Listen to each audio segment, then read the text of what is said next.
தாமரை சின்னம் தேசிய மலரை எதற்கு பிஜேபிக்கு சின்னமாக கொடுத்தாய்? அதில் எங்கால பக்திமான்கள், எங்கள் தாய் சரஸ்வதி இருந்ததை எப்படிங்க அவங்களுக்கு சின்னமாக கொடுத்தீங்க? எப்படி என் தேசிய மலரை ஒரு கட்சிக்கு சின்னமாக அதை எடுக்க முடியாதுங்க, கஷ்டம்ங்க. அப்போ அவருக்கு அப்படியே வச்சுட்டு காலிஃப்ளவரை தேசிய மலராக்கி விட்டுட்டு அப்படியே வச்சிரு. இப்போ பிஜேபி பார்ட்டிக்கு எப்படி நேஷனல் ஃப்ளவரை நீ சிம்பிளாக கொடுத்தியோ அப்படி நேஷனல் அனிமல் எது? அது எனக்கு. இது ஜனநாயகத்தில் சம வாய்ப்பு, ஈக்குவலைஸ் ஆயிரும். நீ என்ன பண்ணி அவருக்கு தாமரை, எனக்கு புலி. அவர் சரஸ்வதியோட கனெக்ட் ஆயிடுவார், நான் ஹார்ட் டு ஹார்ட் நேரடியாக புலியோட கனெக்ட் ஆயிடுவேன். வசமாக சிக்கனவர் ஒன்று, நீ அதை எடுக்கணும், இல்லை புலி எனக்கு கொடுக்கணும். எல்லா தொகுதியிலும் ஏன் போட்டிடுற? என் முன்னவர்கள் சில பகுதி கட்சி தொகுதி கட்சியாக இருந்து சுருங்கி குறுங்கி வீழ்ந்ததால் வரலாறு எனக்கு படிப்பிச்சிருக்கு. அந்த தவறை நான் எந்த காலத்திலும் செய்திடக்கூடாது முடிவெடுத்து போடா எல்லா இடத்துலையும் போட்டேன். நிற்க வேட்பாளர் வைத்திருக்கிறாரா என்று கேட்டவன் கட்சியிலே நிற்க ஆள் இல்லை. இதுதான் வரலாற்று மாற்றம். என்ன பொய் சொல்ல நினைக்கிறியா? 40 இடத்துல போட்டி போட்டிருக்க ஒரே கட்சி நான் மட்டும்தான். அதுக்கப்புறம் அம்மா மம்தா பானர்ஜி, அதுக்கப்புறம் கெஜ்ரிவால். எல்லா இடத்துலையும் போட்டி போட்டுக்கிறது நாங்கள் 3 பேர் தான். எங்கே? இந்தியாவிலேயே ஆணுக்கு பெண் சமம் இல்லை, ஆணும் பெண்ணும் சமம் என்ற கோட்பாட்டை ஏற்று 20 இடம் கொடுத்திருக்க முதல் கட்சி நாம் தமிழர் கட்சி தான். பெரியாரை பேசுபவர்கள் பேசிக்கொண்டுதான் இருப்பார்கள். பிரபாகரன் பிள்ளைகள் தான் நடத்தி காட்டுவார்கள், நிகழ்த்தி காட்டுவார்கள், சாதிப்பார்கள்.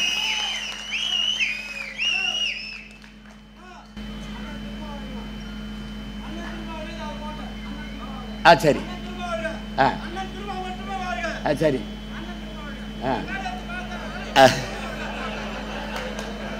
இது காமராஜர் சொன்னதுதான். ஐயா அப்படி வந்துக்கிட்டு இருக்கும்போது மின்கம்பத்தில் ஒருத்தன் ஏறி நின்றுட்டு காமராஜ வாழ்கன்னு இருக்கான். இவர் இறங்கி வான்னு, நான் வாழ்வேன், நீ போய் சந்திரா வந்து இறங்கு அப்படின்னா. அது மாதிரி அவர் வாழ்கன்னு எங்கள் அண்ணன் பேர சொன்னாலும் உள்ளே இருக்கிற ஐயா ஸ்டாலின் வாழ்த்துறாரு. அதான் அவங்க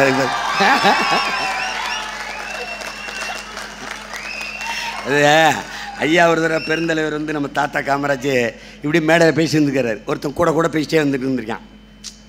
அப்போ இங்கே பக்கத்தில் இப்படி இருப்பாங்களே பெரியவங்க, ஐயா பேசுங்க அப்படி இல்லை, அவன் மப்பில் பேசிட்டுக்கிறான், கரண்ட்டில் ஓடுது அவன் வண்டி.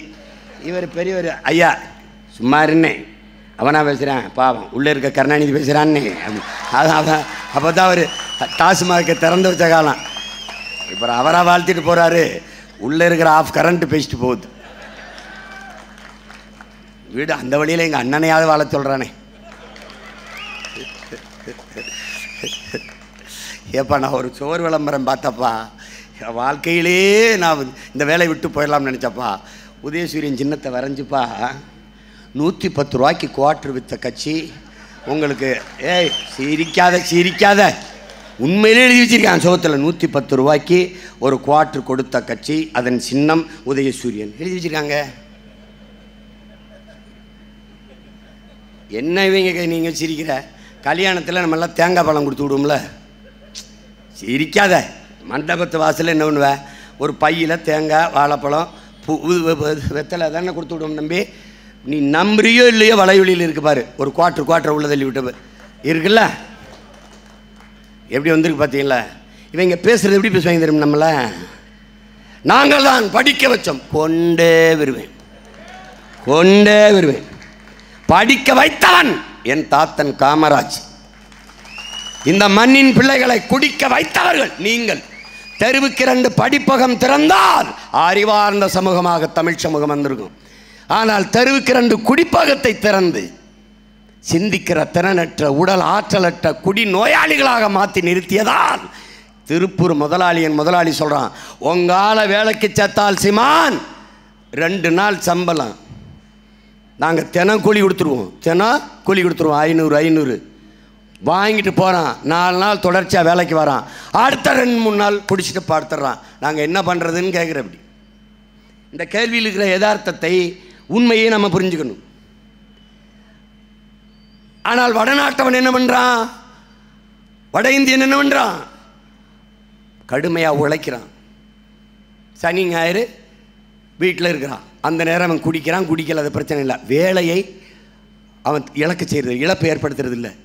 அதனால் முதலாளி என்ன பண்ணுவான், வேலை பாதிக்கக்கூடாது அப்படின்னு. நீ உழைப்பை விட்டு வெளியேறிட்டதுனால உழைப்பின் தேவை அப்படியே இருக்குது, அவன் நிறைவு செஞ்சிடறான். இன்னைக்கு அவன் கூலி, 5 ஆண்டுகளில் அவன் முதலாளி, நீ கூலி. இது வரலாறு எங்கும் கற்பித்திருக்கிற படிப்பினை, இதை கற்றுக்க. நான் இந்த ஒரு ஓட நடக்க உடம்புல தெம்பு இருக்கும்போது என்கிட்ட அதிகாரத்தை கொடுத்துரு. சக்கரை நாற்காலியில் வரும்போது எனக்கு தராத, அது ஒன்றும் பண்ண முடியாது. புரியுதா?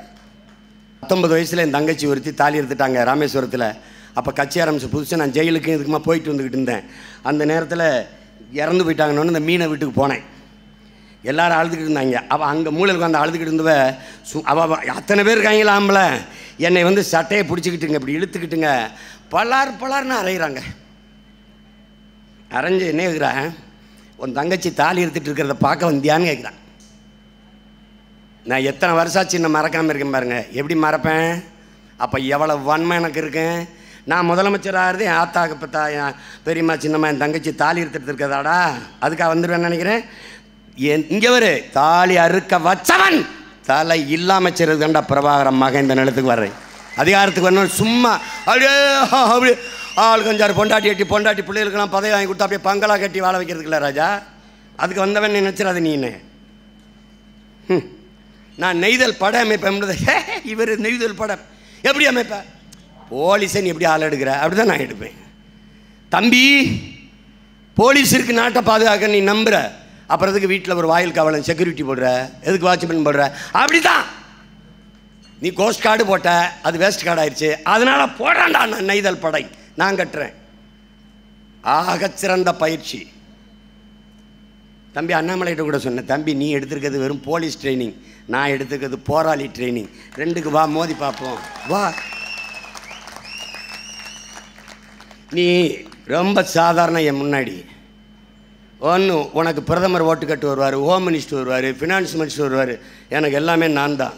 அப்போ நான் தானடா கத்து. என்னது நீ சும்மா ஏதோ ஒரு ஆட்டம் காட்டிக்கிட்டு அல்லாடிக்கிட்டு இத்தனை வருஷம் இல்லாமல் இன்னைக்கு கச்சத்தீவை பற்றி பேசுகிறாங்கன்னா யார் காரணம்னு சொல்லு. உன் மனசான்றதை சொல்லு, உன் மனச்சான்றை தொட்டு சொல்லு. அப்புறம் அப்போ இன்னும் கொஞ்சம் மேலே ஏற்றின்னு வச்சுக்க எடுன்றுவேன். அந்த லாஜிக்கான ஒரு கேள்வி இருக்குல்ல தம்பி, காரண காரியங்களும் கழுத்தை பிடிக்கிறது இருக்குல்ல, இந்த கழுத்தை பிடிக்கிறது. இப்போ நம்ம கேட்குறோம்ல, தாமரை சின்னம் தேசிய மலரை எதற்கு பிஜேபிக்கு சின்னமாக கொடுத்தாய்? இப்போ யோசிக்கிறேன், ஆமாம் எதற்கு கொடுத்தாய்? கொடுத்துடக்கூடாதுல்ல. தேசிய மலரை எப்படிங்க ஒரு பொலிட்டிக்கல் பார்ட்டிக்கு கொடுப்பீங்க? அதில் எங்கால பக்திமான்கள், எங்கள் தாய் சரஸ்வதி இருந்ததை எப்படிங்க அவங்களுக்கு சின்னமாக கொடுத்தீங்க? அண்ணன் இப்படி போடணும், அப்படிலாம் போடாத, நான் போட்டுக்கிறேன், நான் கேட்டுக்கிறேன். எப்படி என் தேசிய மலரை ஒரு கட்சிக்கு சின்னமாக்குனேன்? அது எடுத்துட்டு இல்லைன்னா அதை எடுக்க முடியாதுங்க, கஷ்டம்ங்க. அப்போ அவருக்கு அப்படியே வச்சுட்டு காலிஃப்ளவரை தேசிய மலராக்கி விட்டுட்டு அப்படியே வச்சிரு. இப்போது பிஜேபி பார்ட்டிக்கு எப்படி நேஷனல் ஃப்ளவரை நீ சிம்பிளாக கொடுத்தியோ, அப்படி நேஷனல் அனிமல் எது? அதை எனக்கு கொடுத்து. இது ஜனநாயகத்தில் சம வாய்ப்பு ஈக்குவலைஸ் ஆயிடுது. நீ என்ன பண்ணி, அவருக்கு தாமரை எனக்கு புலி, அவர் சரஸ்வதியோட கனெக்ட் ஆயிடுவார், நான் ஹார்ட் டு ஹார்ட்டு நேரடியாக புலியோட கனெக்ட் ஆயிடுவேன். எனக்கு ஒரு பிரச்சனை கிடையாது.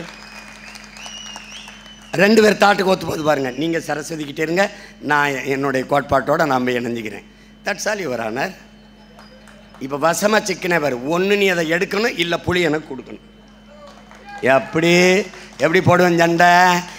ஒரே ஒரு கேள்விதான் உடன் பிறந்தவர்களே, எதுக்கு சீமான் நீ தமிழ்நாட்டு தமிழ் தேசியம் பேசுகிறவன் இந்திய பாராளுமன்றத்துக்கு போகிற? இதுக்குத்தான். எதுக்கு? திருப்பூரில் அடித்தான் தெரியுமில்ல, அந்த அடி வாங்கி ஓடுறதுக்கு கீழே பதிவு என்ன தெரியுமில்ல, என் குரல் தான். எப்படி? நான் போதிக்கும் போது உங்களுக்கு புரியாது, ஆனால் பாதிக்கும் போது புரியும்னு சொன்னேன். அதை போட்டிருக்கான். இப்போ பாதிக்குது புரியுதுன்னு. அதனால தான் இத்தனை பேர் என்னை சுற்றி திரண்டு நிற்கிறான். ஏன்னா அண்ணன் முதுகில், நம்ம முதுகில் அடி வாங்கும்போது அண்ணன் குளிஞ்சு தாங்கிருச்சு. இப்படி எத்தனை பேர் முதுகில் அண்ணன் அடி வாங்க தாங்க முடியும்? எல்லாரும் சேர்ந்து தடுப்போம்னு இப்போ கிளம்பிட்டான். அதுதான் இந்த 32 லட்சம் பேர் தமிழ் மக்கள் எளிய பிள்ளைகள் எங்களுக்கு ஓட்டு போட்டு 3வது பெரிய அரசியல் கட்சியான நம்பர் அவன் வந்தான். இந்த 32 62 ஆக்க முடியும், 62 1 கோடியை 22 ஆக்க முடியும். ஏன்னா நான் குட்டையில் வலை வீசலை, குளத்தில் வலை வீசலை, பெருங்கடலில் வீசுகிறேன். தமிழ் பேரினம் என்கிற பெருங்கடலில் முடிந்த வர வீசுகிறேன், விண்ணை நோக்கி வீசுகிறேன். என்னை வீழ்த்துவது என்பது சரித்திர கொம்பு.